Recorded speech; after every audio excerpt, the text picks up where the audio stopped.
वडोदरा के रावपुरा विधानसभा मत विस्तार में समाविष्ट वैसे तमाम वार्ड विस्तार के लोगों के लिए आज आमदनी दाखिला कैंप और मन की बात कार्यक्रम का जीवंत प्रसारण का आयोजन किया था।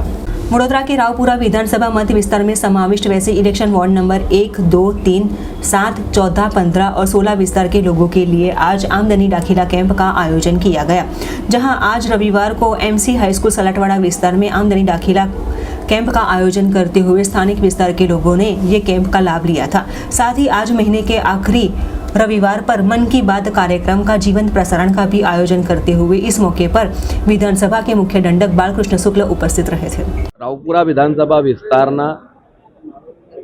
તમામ વોર્ડમાં એટલે કે 7 જગ્યાઓ પર આવકના દાખલાના કેમ્પનું આયોજન કરવામાં આવેલ છે। તેની સાથે સાથે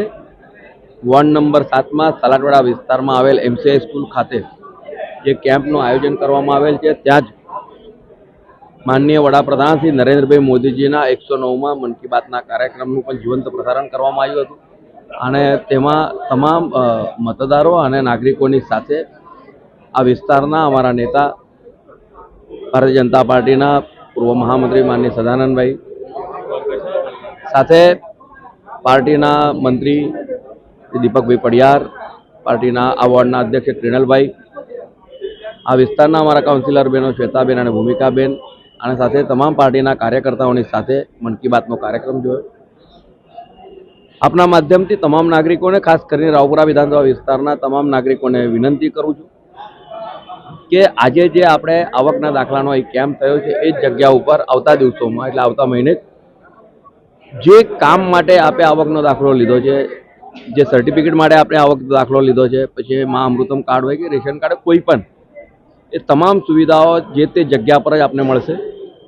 અને તેની સાથે સાથે આવતા સપ્તાહથી એટલે આવતા શુક્રવારથી રાવપુરા વિધાનસભા વિસ્તારનું જે કાર્યાલય છે જલારામ મંદિર કારેલી બાગની સામે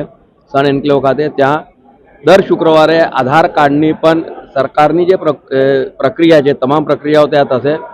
અને આધારને લગતા જે પણ આપના વિષયો હશે ત્યાં તેનું નિરાકરણ આવશે। તો આપના માધ્યમથી તમામ નગરજનોને વિનંતી કરું છું કે આપ એનો પણ બધા લાભ લેજો અને આજે જે નાગરિકો, જે મતદારો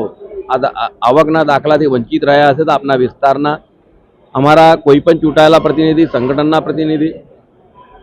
સમાજના શ્રેષ્ઠીઓ અથવા મીડિયાના જે મિત્રો આપની આસપાસમાં તેમને જાણ કરશો તો અમારા કાર્યકર્તાઓ આપની ત્યાં આવીને આપના આવકના દાખલાની કાર્યવાહી પૂર્ણ